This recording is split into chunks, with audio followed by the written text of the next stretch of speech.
Islam fixes a lot of the problems that men are currently facing. Islam fixes all of them.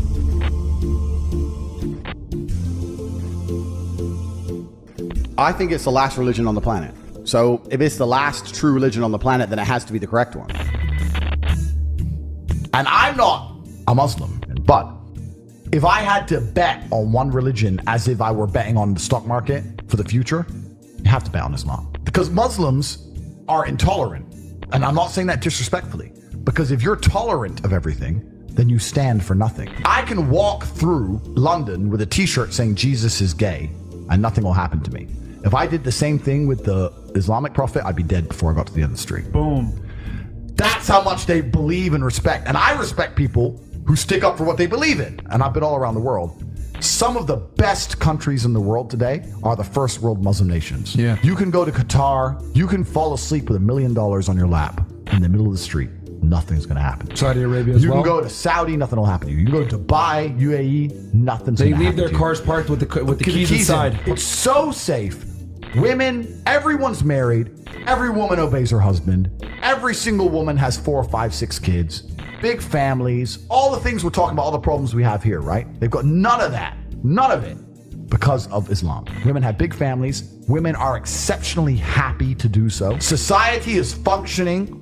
Their population is growing, because in most Western countries, the population is declining. So we have population problems in the West. They have none of the population problems. Society starts at the smallest possible group. You have families, and families make a street, and that street makes a village, and that village makes a town, that town makes a city, and that city makes a country.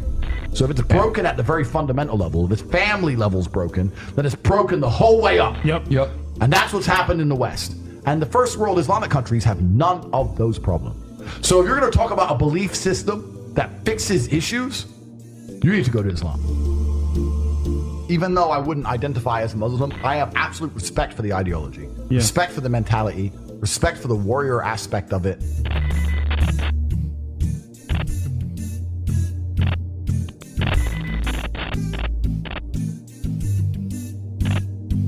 I know you're interested in Islam. Yep.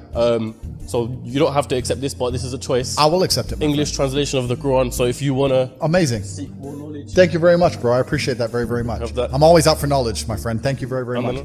My invitation to anybody is put your preconceived notions aside. Take what you may have heard about Islam, what you may have thought about it from your own faith tradition's point of view. Put all of that aside. Read the Quran neutrally and get an unbiased impression. So I'm just going to read this for myself with no other influences as much as possible. At the end of the day, human beings are going to have some bias or the other, but as much as I can consciously be disconnected from bias and give it a shot and read it, I think that would be my invitation to anybody.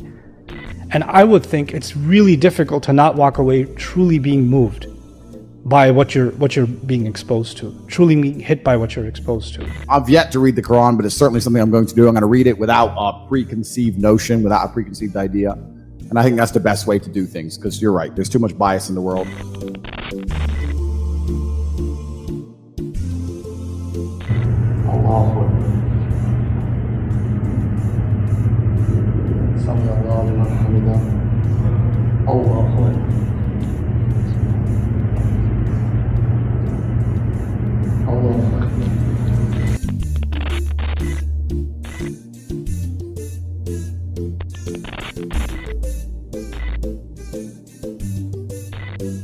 This is all haram. No, this is haram, bro. This is haram. Wait, are you Muslim? Let me tell you, I'm Muslim, yeah.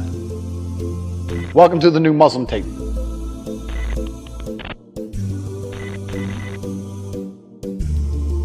I was born in a Christian country. I was raised as a Christian, and I've always been very respectful of Islam, and it's become more and more obvious to me and more pertinent that Islam is the last religion on the planet. I feel like there's no other religion. People say to me, why did you convert? And I said, I don't really feel it as a conversion. It's almost like I knew God was real and now I've become religious. And also, Islam very closely reflects my personal beliefs. Through my personal life, I've learned that if you don't have standards and you're not a strong person who's prepared to defend his ideas, you will be crushed. God to me is something to be feared. God to me is someone that people are afraid to mock. God to me is someone that you have to go out of your way to prove something to. God to me has red lines.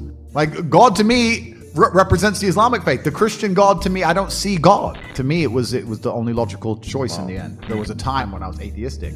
And the reason I am now so absolutely certain that God is real is because I've seen evil.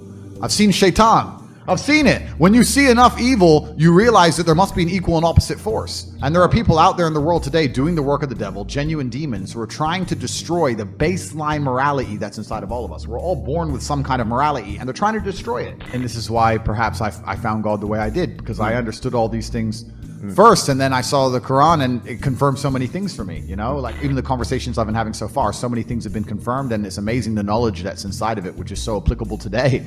For an old book, right? You know, it's supposed to be old, but it seems so timeless.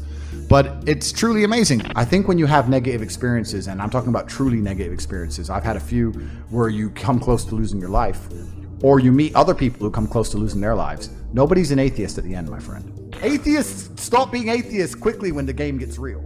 So all of us innately understand in God. The most atheist man alive will pray if he really needs help. And also, if we're going to talk about happiness, we're here to be happy and we're here to enjoy ourselves. It's through God that you're happy and enjoy yourself. It's not through that black hole of hedonism. It's not through endless and supercars and booze. And it's not those things. You can find any man who goes down that hole and tell me, are they happy? The answer is no. Who's the man who's happiest? The man who's praying. If you remove God from society completely, if you click your fingers and he's gone, if you completely remove religion from earth, you'll see the devil appear pretty quickly. You'll see mass breakdown of society. You'll see crime. You'll see rape. You'll see murder. You'll see theft. And then you'll understand that God is a real force. I just truly respect and understand that God is real. And I truly respect and understand that with my own eyes, what I've observed, the truest way to show respect to God is through Islam.